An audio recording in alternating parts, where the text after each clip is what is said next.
Comment renforcer l'attention des élèves? L'attention est le mécanisme cérébral qui permet de sélectionner une information et de la traiter. Il existe plusieurs modèles de compréhension de ces mécanismes. Le plus utilisé définit 3 réseaux attentionnels. Le premier est le réseau d'alerte. Il est activé lorsque l'attention est captée par un stimulus extérieur. C'est le réflexe, par exemple, de prêter attention à ce qui est dit lorsqu'on entend son prénom. C'est la forme primitive de l'attention. Le deuxième est le réseau d'orientation. Il permet de traiter certaines informations parmi plusieurs en excluant les autres. Par exemple, lors d'une discussion dans un endroit bruyant, on oriente son attention sur ce que dit l'autre en faisant abstraction des autres bruits. Le troisième est le contrôle exécutif.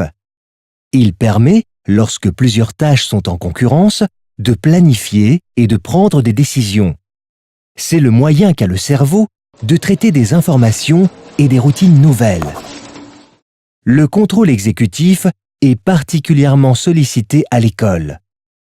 C'est une activité intense qui réclame beaucoup d'efforts, c'est-à-dire de ressources attentionnelles.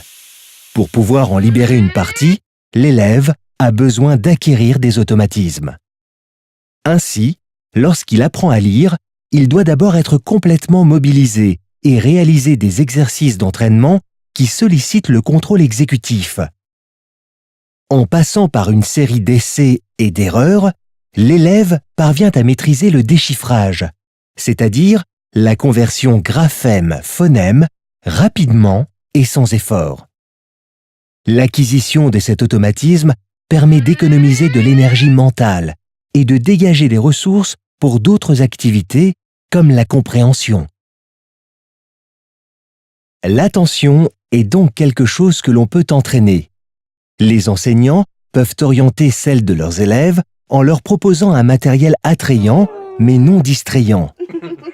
Ils doivent également prendre garde à ne pas soumettre simultanément aux élèves 2 tâches qui ne sont pas encore autonomisées pour ne pas les placer en situation d'échec.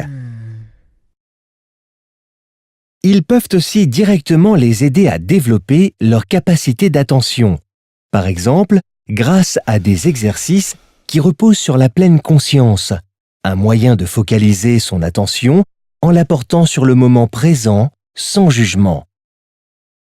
Concrètement, les exercices proposent de se concentrer sur la respiration, les sensations, les émotions. Ils apprennent aussi aux enfants à gérer leur stress et ils renforcent la mémoire, la patience, la confiance et le respect.